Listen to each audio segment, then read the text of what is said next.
Episode 19, Cobal on the Front Lines.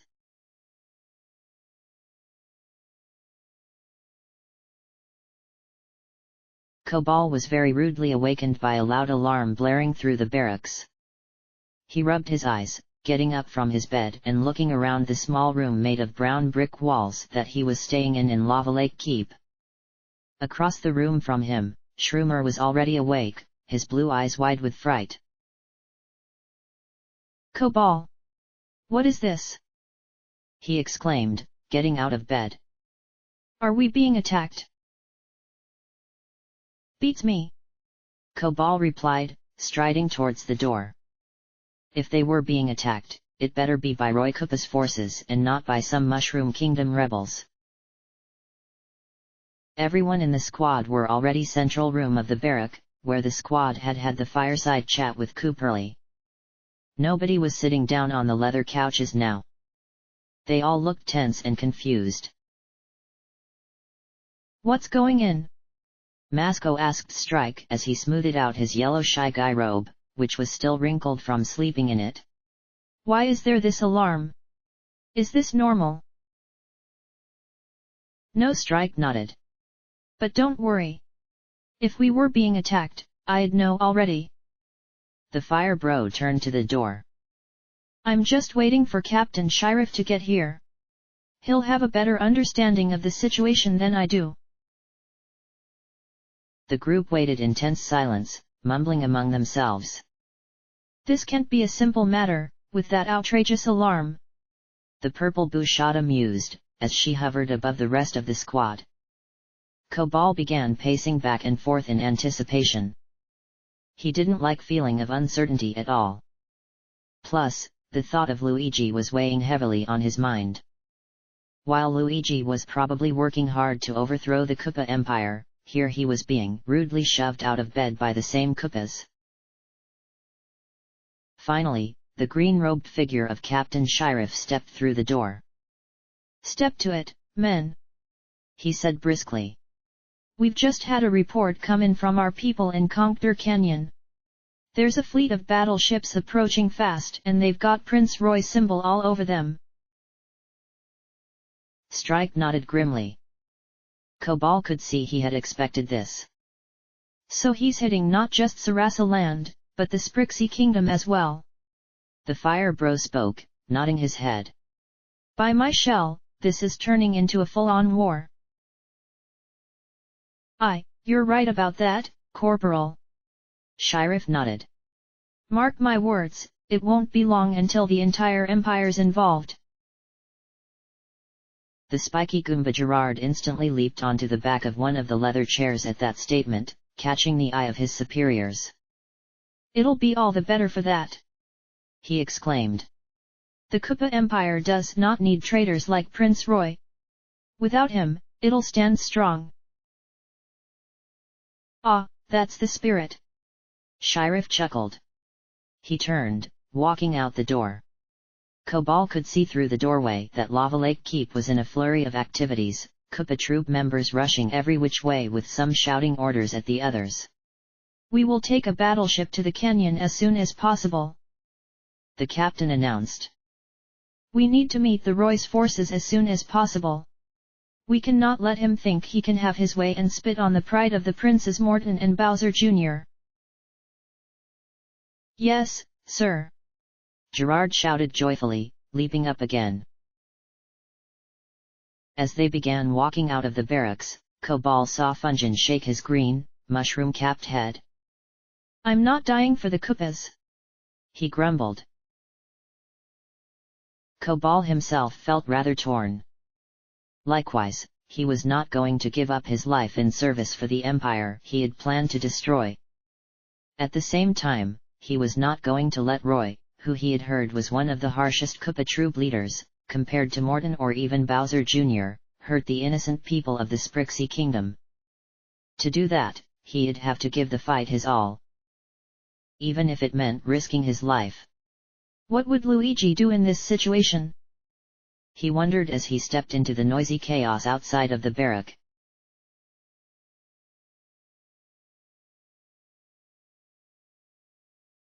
Cobal was hit with a blast of hot air the second he walked down the ramp leading down from the battleship onto the scorching hot sands of Conker Canyon. The flight down from Lava Lake Keep had been short, only around an hour by his estimation. All throughout that time Cobal had been plagued by the question of how far he'd be willing to go during the coming battle. Well, that uncomforting Shroomer, who was positively terrified. A light breeze blew grains of sand past Cobal's face as he stepped onto the fine, smooth yellow sand. Already the Koopa troop was setting down their defenses. He could see dozens of tanks sitting still, with shy guys scurrying over them performing routine checks and loading the bill blasters. The camp was in the center of 3 very large, triangular rocks, allowing for some natural defenses. Several minions were in the process of pitching tents. One tent, which seemed to be the center of command, had already been pitched and Captain Sheriff and some other officers were puzzling over a map inside. Monty Moles worked hard building barricades and setting up bill blasters to defend the camp in case the opposing forces got too close to it. The air was full of the roar of machinery as what Cobal estimated to be 20 battleships hovered over the desert, their guns shining in the sunlight. This was where they would make their stand. Wow, I can't believe I'm actually going to fight! Masco exclaimed, looking around the camp in glee. Cobal didn't doubt that under his mask there was an expression of utmost excitement. This looks like a scene from one of those war movies. Slow down, hotshot, Cooperly said, giving him a pat on the shoulder. War ain't sunshine and rainbows. Don't go in expecting to be a hero. We are all heroes if we die in the service of Emperor Bowser, Gerard exclaimed, the sunlight glittering off the proud spike on his helmet. The idea of heroism only made Cobal think about what he was doing more. He was being a hero right now. Right? He was fighting on the enemy side, but since he was fighting to keep the people of the Sprixie Kingdom from falling under an even worse oppressor, did that still make him a hero? Or was he just another minion? Now, trying to justify his action which in the end was only giving the Koopa Empire more power? Cobal squinted his eyes at the desert before him. There were countless pointy rocks sticking out of the sand like the 3 they were camped next to, and he could have sworn he could see some ruins to his left. But there was something of far more immediate concern than the relics of some ancient civilization. Faintly, barely visible because of the haze of heat rising from the sand, Cobal could see a fleet of ships approaching, and, underneath them, what looked like a large army. The enemy was approaching. In less than an hour, they would be here. Troops, I want you to get into position. Cobal heard Captain Sheriff call out as he walked out of the command tent. All the minions assembled in the camp turned to look at him. We are going to be employing a defensive strategy. Tire them out while our tanks and bill blasters do the heavy lifting. Our battleships will provide support when possible, although the general believes they will be more concerned with taking out the enemy's warships.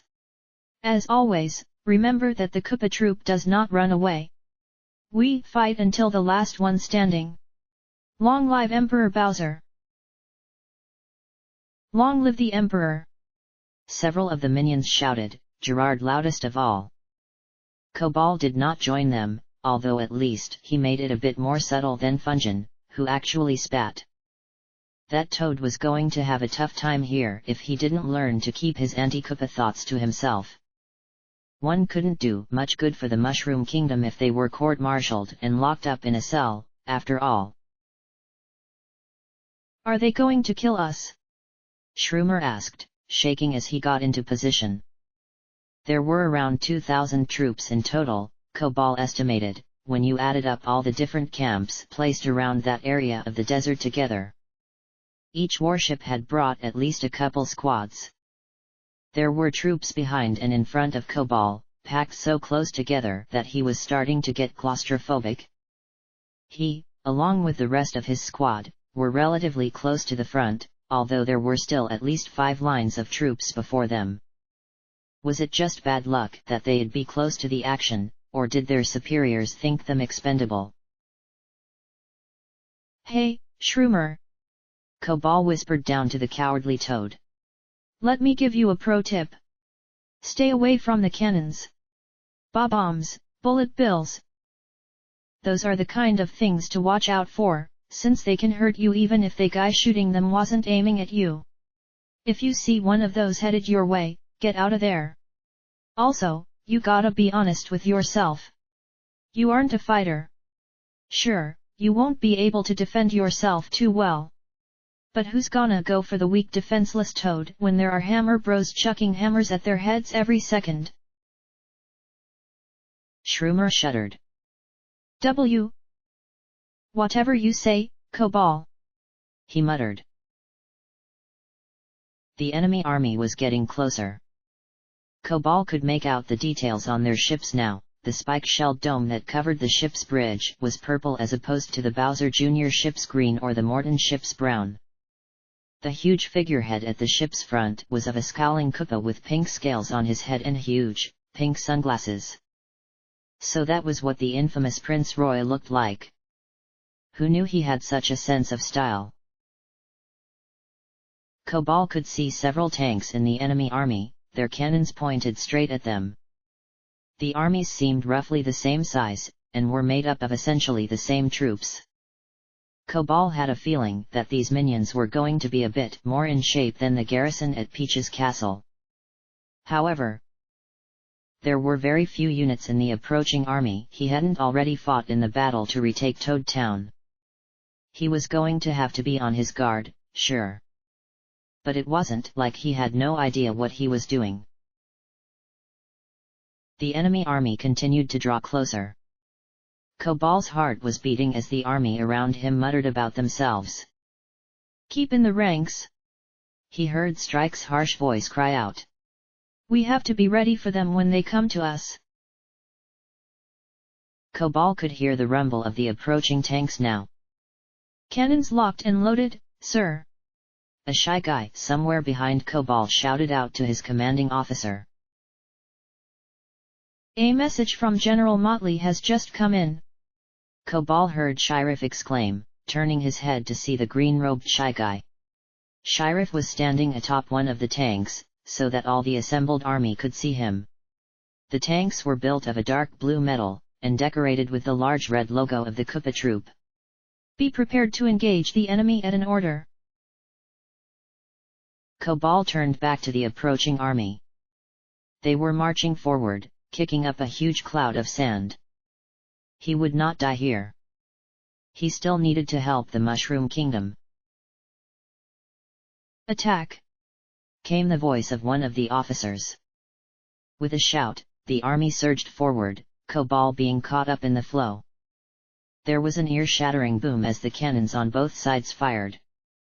Cobal could barely see in front of him as the countless people around him kicked huge clouds of sand into the air. Bullet bills thudded into the ground around him, erupting into fiery explosions and kicking up more and more sand. Cobal accidentally shoved down a Koopa in his effort to reach the enemy. It was almost as if he was completely blind, there was so much smoke and sand in the air, and the constant firing of the cannons made it impossible to think. There was a flash and a massive explosion to his left, a bonsai bill must be gone off. Cobal hoped Shroomer was still okay, he could no longer see the toad next to him.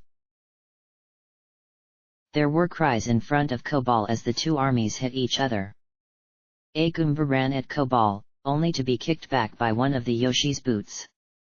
Two bullet bills whizzed over Cobal's head, exploding as they hit something behind him. This was nothing like the epic take-back of Toad Town at all. This was pure chaos.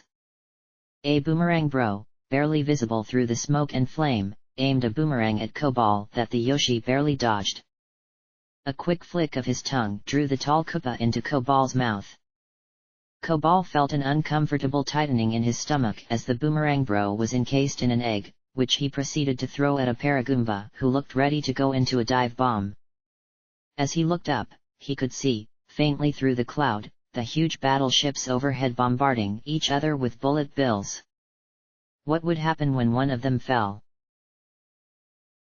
Suddenly, to Kobal's right, there was a massive explosion.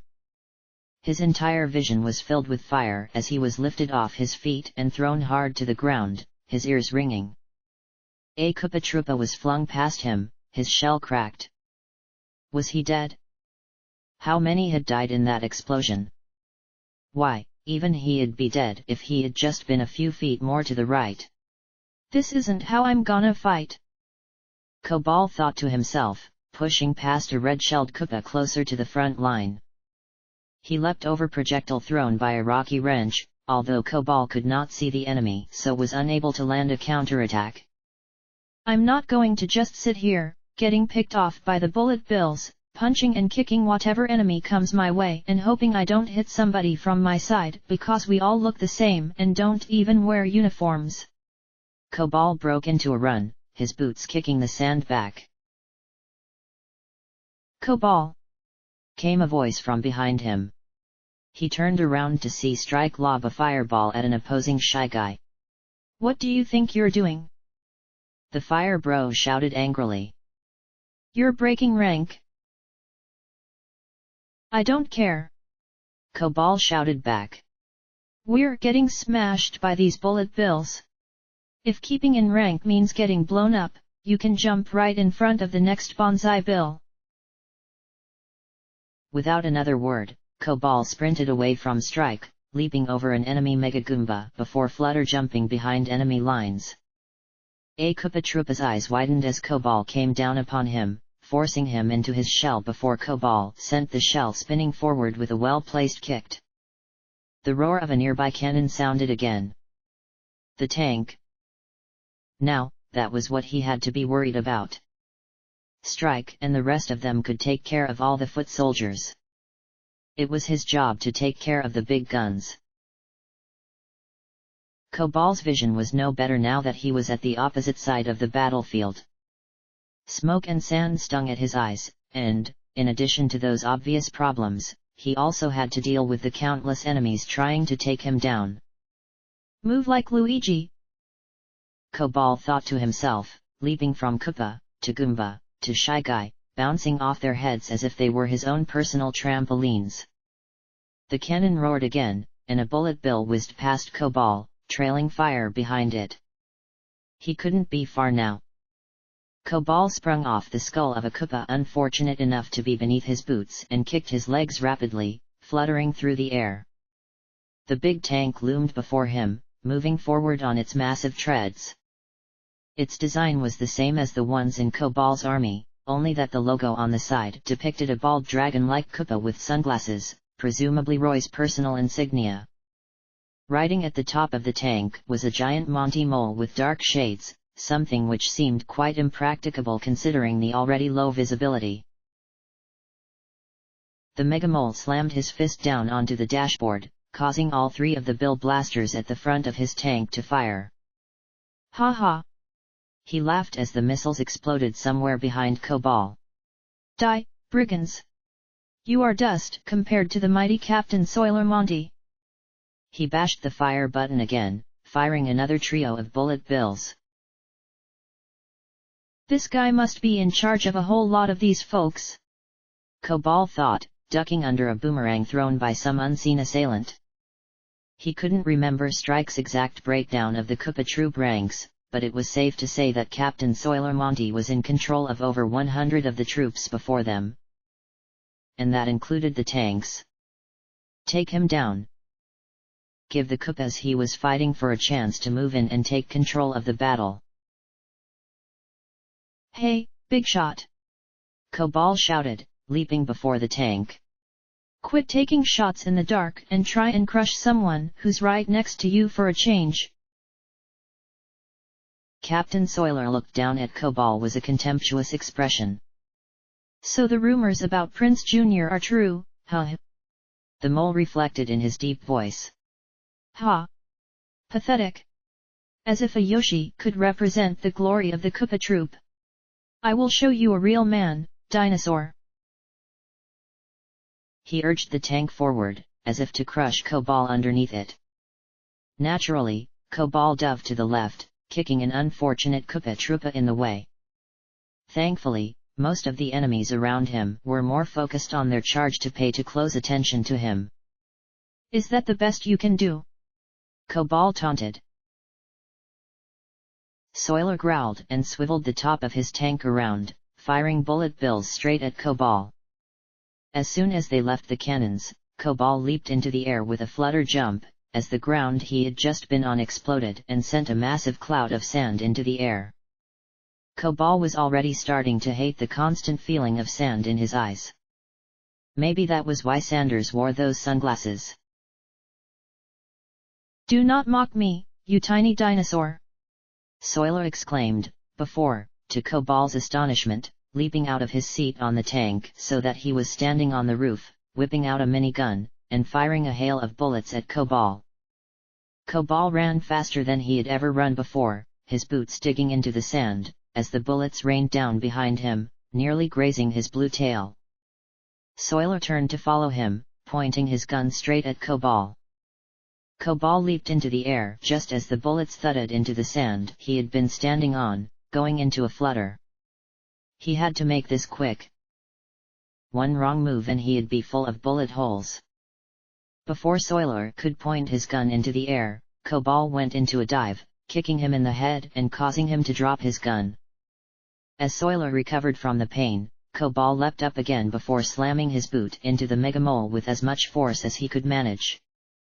Soiler's sunglasses flew into the air as the mole tumbled off the tank. Cobal caught them neatly in his hand, they looked like they'd fit him better than the mole anyway. Cobal placed the sunglasses on his head. Really, they didn't make anything much darker than it already was. The sound of cannons was still echoing in the distance. Strike and Cooperly and Gerard and the rest could follow orders like a good Koopa minion. If he was going to stop Roy's takeover, he was going to have to do it his way. With a flutter jump that took him over the heads of dozens of enemies, Cobal was off towards the next Bill Blaster.